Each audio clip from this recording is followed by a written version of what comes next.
दोस्तों, धर्म ग्रंथों में पूजा पाठ से संबंधित बहुत सी महत्वपूर्ण बातों को बताया गया है। पूजा से संबंधित नियमों का विस्तार पूर्वक वर्णन हमें धर्म ग्रंथों में प्राप्त होता है। पूजा के कई रूप हैं, जिसमें से मानसा, वाचा और कर्मा, इन तीनों रूपों से भक्त पूजा को संपन्न कर सकता है।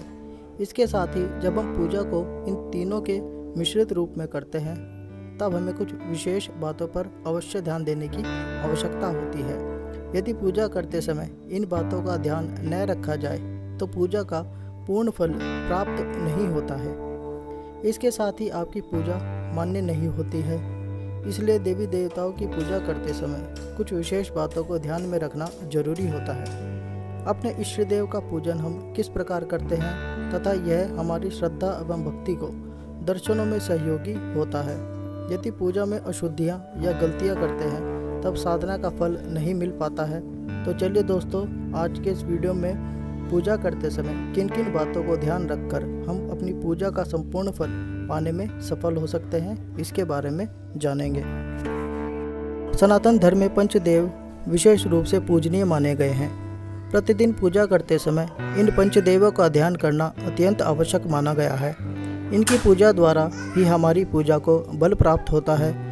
पूजा का पूर्ण फल प्राप्त करने के लिए सूर्यदेव, श्री गणेश, माँ दुर्गा, भगवान शिव और भगवान विष्णु को पंचदेव के रूप में पूजा जाता है। नियमित रूप से इनका स्मरण करने से पूजा शुभ होती है और जीवन में शांति एवं सुख का आगमन होता है। क्या है वर्जित, इस बात का रखें ध्यान। देवी देवताओं की पूजा करते समय इस बात पर भी अवश्य ध्यान देना चाहिए कि कौन से देवता के लिए कौन सी वस्तु को उपयोगी माना गया है। कई बार हम बिना सोचे समझे देवी देवताओं पर सभी सामग्री अर्पित कर देते हैं, जो उचित नहीं है। इसलिए ध्यान अवश्य रखना चाहिए कि कौन से देव की पूजा में क्या वर्जित है। जैसे गणेश जी के पूजन में तुलसी का उपयोग नहीं किया जाता है। भगवान शिव की पूजा में हल्दी, कुमकुम, तुलसी और केतकी का फूल नहीं अर्पित करते हैं। इन बातों को ध्यान में रखते हुए आप पूजा को उचित प्रकार से शुभ रूप से कर पाएंगे। पूजा में आसन का उपयोग। पूजा के स्थान में आसन का उपयोग विशेष रूप से ध्यान में रखना चाहिए। पूजा करते समय कभी भी जमीन में बिना आसन के नहीं बैठना चाहिए। पूजा में आसन का उपयोग करने से आपको पूजा का सारा फल प्राप्त होता है। पूजा में उपयोग किया आसन साफ स्वच्छ होना चाहिए तथा इस पर अन्य किसी को नहीं बैठने देना चाहिए। जिसके लिए जो आसन है उसी आसन को ग्रहण करना चाहिए। पूजा की दिशा।